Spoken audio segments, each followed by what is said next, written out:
사랑하는 성도 여러분, 지난주 설교에서도 말씀드렸지만 인생을 살다 보면 이처럼 갑작스러운 사고를 만날 때가 있습니다.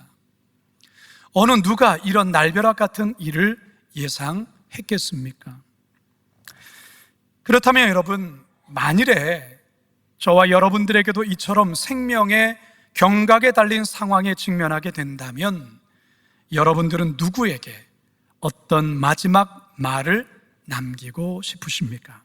한번 생각해 보시기 바랍니다. 십자가에 못 박히신 예수님께서도 운명하시기 직전에 마지막으로 남긴 7가지의 말씀을 우리는 가상칠언이라고 합니다. 예수님이 마지막으로 남긴 7번의 말씀이라는 것이죠. 오늘 본문에서 사도 바울 또한 에베소 장로들을 불러서 마지막 그들에게 고별 설교를 전하고 있습니다. 과연 사도 바울이 에베소 장로들에게 남긴 마지막 그의 말은 무엇이며 이 말씀을 통해 우리들에게 말씀하시려는 하나님의 음성이 과연 무엇인지 다 같이 본문을 통해 듣게 되기를 주님의 이름으로 축원합니다. 첫 번째 따라하겠습니다. 겸손과 눈물, 인내로 감당한 목양 사역.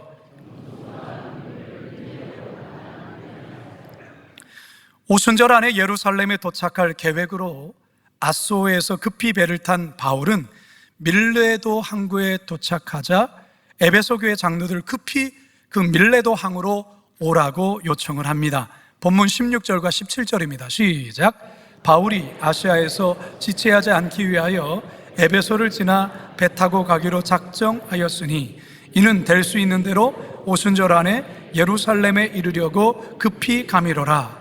바울이 밀레도에서 사람을 에베소로 보내어 교회 장로들을 청하니, 에베소 교회 장로들을 부른 이유는 어쩌면 이들과의 만남이 마지막이 될지도 모르겠다는 생각에 사도 바울은 에베소 교회에 대한 간절한 마음을 마지막으로 전하고 싶어서였습니다. 바울은 밀레도 항에 모인 장로들에게 자신이 에베소에서 어떻게 3년 동안 목회를 했는지 아주 진솔하면서도 소상히 이야기를 합니다. 18절, 19절입니다. 시작. 오매 그들에게 말하되 아시아에 들어온 첫날부터 지금까지 내가 항상 여러분 가운데서 어떻게 행하였는지를 여러분도 아는 바니 곧 모든 겸손과 눈물이며 유대인의 관계로 말미암아 당한 시험을 참고 주를 섬긴 것과, 바울은 에베소에서 자신이 어떻게 목회를 했는지 모두가 곁에서 지켜보아 잘 알 것이라 오늘 뗍니다. 그리고 바울은 다음과 같이 자신은 에베소에서 목양을 감당했다라고 고백하죠. 그 첫 번째가 겸손의 목양이었습니다. 바울은 교만이 얼마나 무서운지를 너무나도 잘 알고 있습니다. 바울 자신도 연약한 인간이기 때문에 순간순간 교만이 그 마음속에서 꿈틀거리고 올라오는 것을 느끼곤 했습니다. 사실 사도 바울의 어떤 업적이나 그의 사역의 특별한 성과나 그가 경험한 그 특별한 체험을 볼 때 그는 얼마든지 교만할 수 있는 사람이죠. 그는 삼춘천, 즉 천국을 체험했고요, 병든 자에게 그가 소지했던 앞치마나 손수건만 얹어도 낫는 치유의 기적이 나타났습니다. 이런 특별함이 얼마든지 바울 자신을 교만으로 빠뜨릴 수 있었기에 바울은 날마다 십자가 앞에 나아가 그리스도와 함께 십자가에 못 박혀 죽는 삶을 부단히 살았다는 것입니다. 다시금 자신을 날마다 쳐서 그리스도께 복종케 하는, 그래서 겸손의 목회를 감당했다, 그는 고백하고 있습니다. 두 번째로 바울은 눈물의 목양을 했습니다. 바울은 원래 대단히 냉정하고 이성적인 사람입니다. 눈물 같은 것을 잘 흘리는 성격의 사람이 아닙니다. 그런데 언제부터인가 그에게 눈물이 흐르기 시작했습니다. 죽어마땅한 자신을 위해 기꺼이 죽으신 예수님을 생각할 때마다 눈물이 났습니다. 십자가의 복음의 원수로 살아가는 동족 유대인들을 볼 때 눈물이 났습니다. 나무와 돌로 깎아 만든 우상 앞에 복을 비는 불쌍한 이방인들을 볼 때에 불쌍해서 눈물이 흘렸습니다. 복음으로 인해 고난받는 성도들을 생각할 때 눈물이 흘렀습니다. 복음 안에 변화된 성도들을 생각할 때 감사의 눈물이 흘러나왔습니다. 거짓 교사들의 미혹에 빠져 완악해진 성도들을 권면하며 그는 비통의 눈물도 흘렸습니다. 이처럼 바울은 3년 동안 에베소에서 눈물로 목양했다라는 것이죠.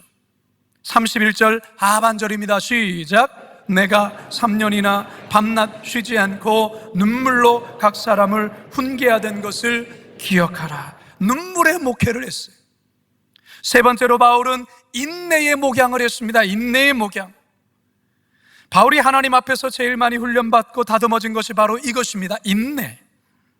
바울은 대단히 급한 성격의 소유자예요. 기면 기고 아니면 아닌 그런 성격이에요. 이런 성격이 잘 드러난 사건이 2차 선교 여행을 앞두고 마가의 동행 여부로 바나바와 대판 싸워 결국 헤어진 장면을 우리는 기억하고 있죠. 바울은 1차 선교 여행 중에 힘들다고 포기하고 돌아와 버린 이 마가 요한을 다시는 선교에 동참시킬 마음이 없었습니다. 이처럼 급하고 칼 같았던 그가 오래 참고 기다리며 억울한 일 앞에서도 끝까지 인내하는 인내의 목양을 에베소에서 감당했다라는 것입니다.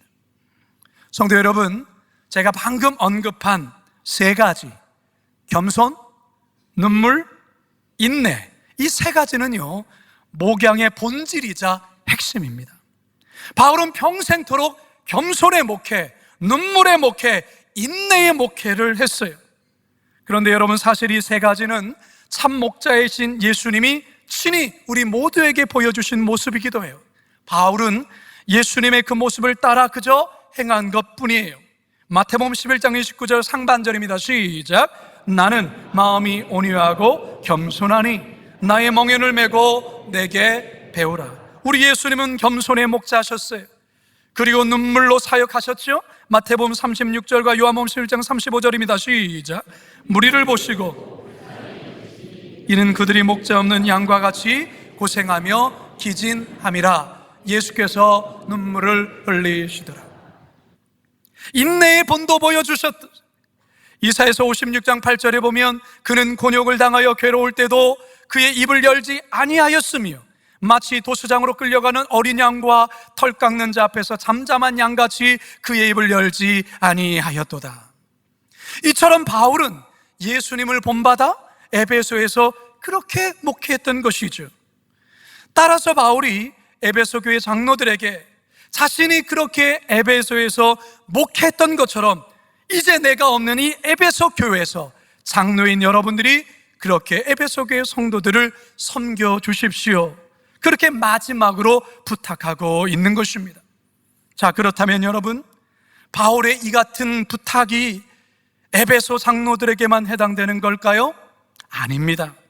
여기 서 있는 저에게도 해당이 되는 것이고 우리 모든 목회자에게도 해당되는 것이고 특별히 우리 거룩한 빛 광성교회 장로님들을 향한 부탁이기도 합니다. 동시에 주일학교 교사들, 목장의 목자들, 각각의 부서를 섬기시는 모든 리더들을 향한 바울의 부탁이기도 한 것이죠. 바라기는 겸손, 눈물, 인내, 이 세 가지로 주께서 맡겨주신 사역들 그리고 영혼들, 공동체를 잘 섬기실 수 있는 저와 여러분 되기를 주님의 이름으로 축원합니다. 두 번째 따라하겠습니다. 유익한 것과 회개 복음만을 선포한 말씀 사역.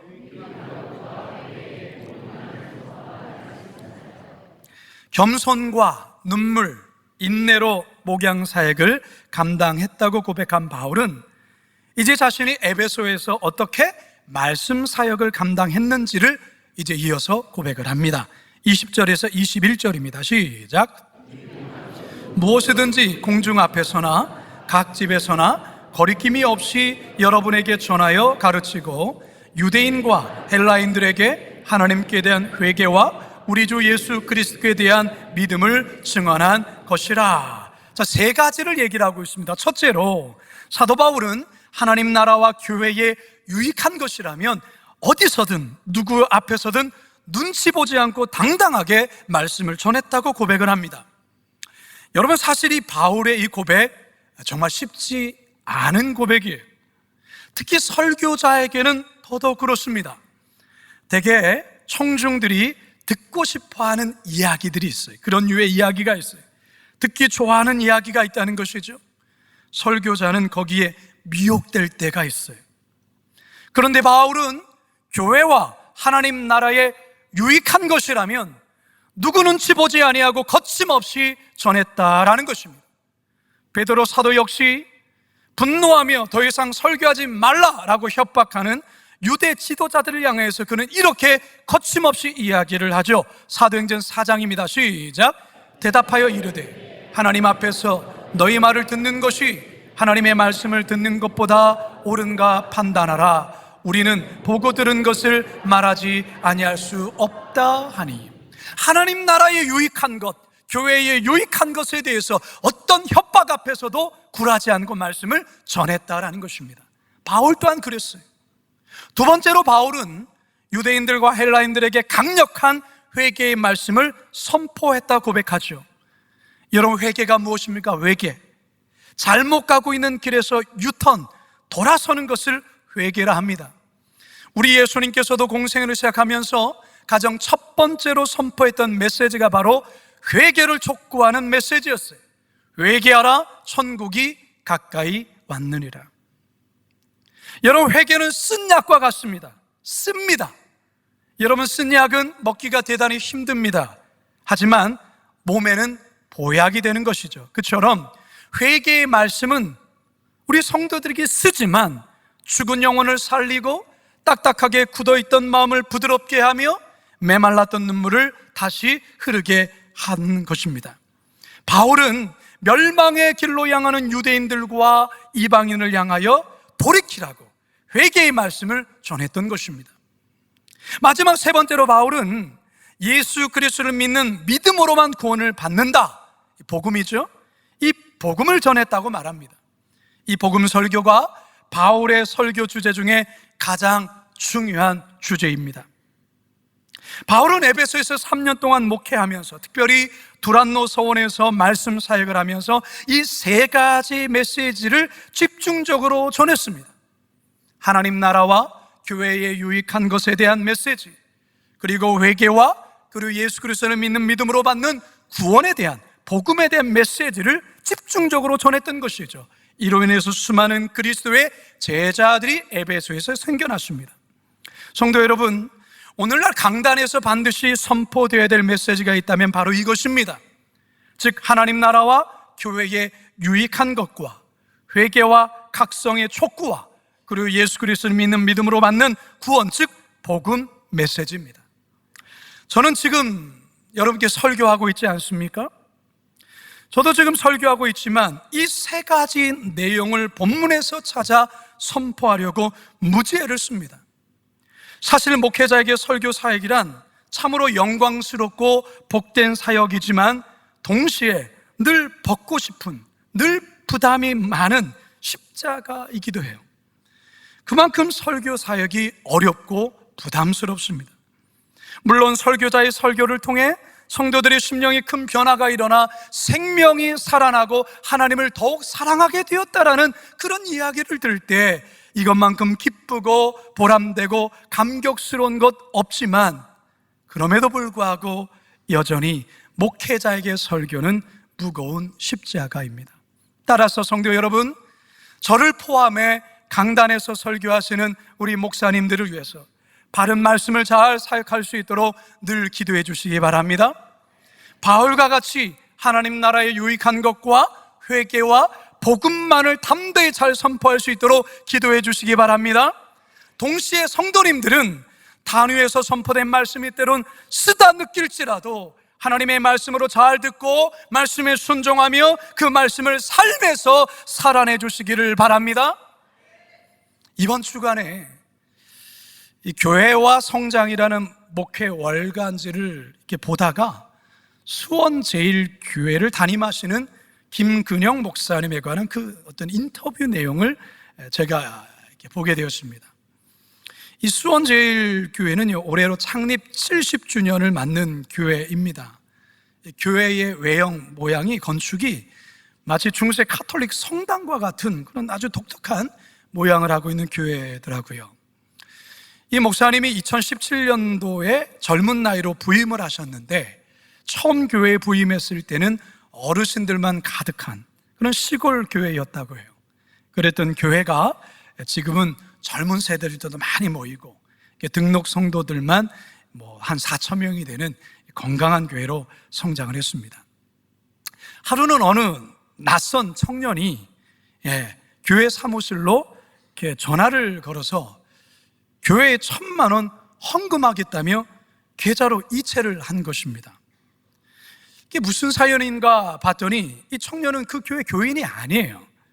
근데 이 청년이 자살을 생각하다가 남아있는 재산 모두를 좋은 일에 쓰고 죽자 결심을 했는데, 우연히 유튜브를 보다가 수원제일교회 채널이 보여 이렇게 교회에 연락을 했고, 그러면서 이제 1,000만 원 헌금을 한 거예요.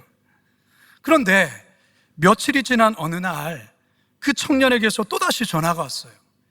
자신이 교회 헌금했던 1,000만 원 다시 돌려달라. 다시 돌려달라는 거예요. 근데 그러면서 하는 말이 있어요. 죽을 결심을 하고 죽기 전에 어쨌든 헌금까지 했으니 이 교회 목사님 무슨 말 하는지 하나 드러나 보고 죽자, 이렇게 생각하고 설교를 듣는 중에 다시 살아야겠다는 생각이 들었다라는 거예요. 그러면서 헌금했던 그 1,000만 원 다시 살아야 되니까 다시 돌려달라고 전화를 한 거예요. 여러분이 목사님이 돈을 돌려줬을까요? 안 돌려줬을까요? 당연히 다시 돌려드렸죠. 여러분, 참 재미있는 말이지만 정말 놀라운 이야기 아닙니까? 자살하려던 청년이 목사님의 설교를 듣고 다시 살아야겠다는 이 변화, 여러분 이게 어떻게 가능합니까? 바로 말씀을 통해 성령께서 역사하신 것 아니겠습니까? 이게 바로 말씀의 능력입니다. 할렐루야. 우리 교회도 이런 강력한 말씀의 역사들이 매주일 선포되는 말씀 속에 나타나기를 주님의 이름으로 축원합니다. 마지막 세 번째 따라 하시겠습니다. 결박과 환난, 죽음도 막을 수 없는 선교 사역. 에베소 교회에서 목양 사역과 말씀 사역에 관해 각각 세 가지씩을 진솔하게 고백한 바울은 이제 자신이 예루살렘에 가면 어떤 일이 일어날지 모르지만 분명한 것은 결박과 환난, 심지어 죽음까지도 기다리고 있을 것이라 그렇게 고백을 합니다. 22절과 23절입니다. 시작. 보라, 이제 나는 성령에 매여 예루살렘으로 가는데 거기서 무슨 일을 당할는지 알지 못하노라. 오직 성령이 각 성에서 내게 증언하여 결박과 환난이 나를 기다린다 하시나. 자, 그런데 놀랍게도 바울은 이런 결박과 환난, 죽음이 나에게 닥쳐온다 할지라도 나는 그것과 상관없이 나는 이렇게 살 것이다, 놀라운 위대한 선포를 합니다. 그게 뭐냐? 24절이요. 시작. 내가 달려갈 길과 주 예수께 받은 사명 곧 하나님의 은혜의 복음을 증언하는 일을 마치려 하면은 나의 생명조차 조금도 귀한 것으로 여기지 아니하노라. 할렐루야. 한번 따라합시다. 나의 생명조차 조금도 귀한 것으로 여기지 아니하노라. 한 번 더의 나의 생명조차 조금도 귀한 것으로 여기지 아니하노라. 성도 여러분, 여러분들에게는 이거 하다 죽어도 좋다라고 여기는 사명이 있습니까? 바울에게는 그게 선교였어요. 이방인에게 복음을 전하는 거였어요. 바울에게 선교란 어떤 결박과 어떤 환난이 와도, 더 나아가 죽음이 온다 할지라도 결코 포기할 수 없는 미션, 사명, 그게 바로 선교였다라는 것입니다. 여러분들에게는 어떤 사명이 있습니까? 바울과 같이 평생 이거하다 하나님 앞에 설 여러분만의 평생 사명, 그게 무엇입니까? 여러분, 우리 그리스도인들에게는 여러분 각자에게는 이거 있어야 합니다. 이 사명이 있어야 된다는 것이죠. 아직 발견하지 못했다면 이거 발견하셔야 합니다. 어떤 이들에게는 다음 세대 자녀를 볼 때마다 가슴이 뛰고 헌신하고 싶은 마음이 일어나는 분이 계십니다. 그게 바로 그에게 주신 하나님의 미션, 사명인 거예요. 어떤 이들에게는 악기 연주를 통해 하나님께 찬양하고 영광 돌리는 일이 너무나도 기쁘고 행복한 분이 있을 겁니다. 그게 바로 하나님께서 여러분에게 주신 미션이에요.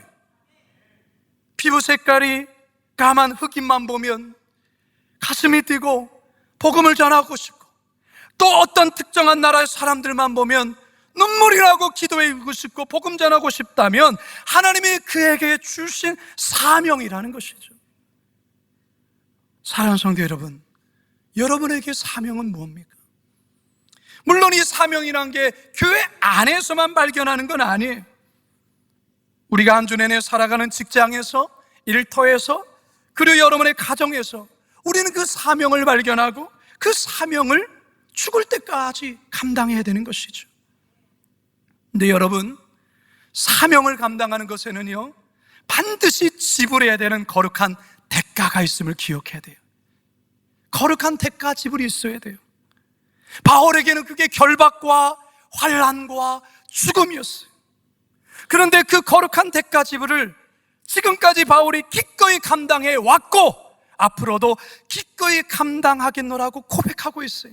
어떻게 이런 고백이 가능할까요? 그 이유는 결박과 환난과 죽음을 뛰어넘는 그 이상의 가치가 바로 그에게 주신 그 사명이 있기 때문에 그렇습니다. 아기를 출산하는 고통이 산모들에게는 죽는 것보다 더한 고통이죠. 그럼에도 불구하고 목숨 걸고 아기를 출산하는 이유가 무엇입니까? 아기를 얻는 그 기쁨, 그 가치가 그 고통을 뛰어넘는 의미이고 그것을 뛰어넘는 가치를 주기 때문에 그런 거예요. 예수님께서 십자가에서 목숨을 버리시고 우리를 구원하신 구원 사건도 그렇습니다. 하나님의 아들이신 예수님이 하늘 보좌를 버리시고 이 땅에 오셔서 기꺼이 죽으신 것은 저와 여러분을 구원하시는 것이 그만큼 가치 있는 일이요, 저와 여러분이 그만한 가치가 있는 존재임을 보여주는 것입니다. 저와 여러분의 존재 가치가 예수님의 목숨과 맞바꿀 정도의 가치라는 거예요. 옆에 있는 사람의 가치가 예수님의 목숨과 맞바꿀 정도의 가치 있는 분이라는 것입니다. 여러분 옆 사람 바라보시면서 몰라봬서 죄송합니다. 대단한 분이에요. 대단한 분이에요. 대단한 분. 그거 아셔야 됩니다. 함부로 그렇게 말하면 안 됩니다. 만일에 여러분들의 목숨이 얼마 남지 않은 상황에 직면한다면 여러분은 과연 누구에게 어떤 말을 마지막으로 남기고 싶으십니까? 사도 바울은 3년간 목회했던 이 에베소 교인들을 향해, 그래서 에베소 장로들을 불러 마지막 이 설교를 남기고 있습니다. 목회자로서의 목양 사역에 관한 3가지와 그것은 겸손과 눈물과 인내의 목회를 했노라 고백하죠.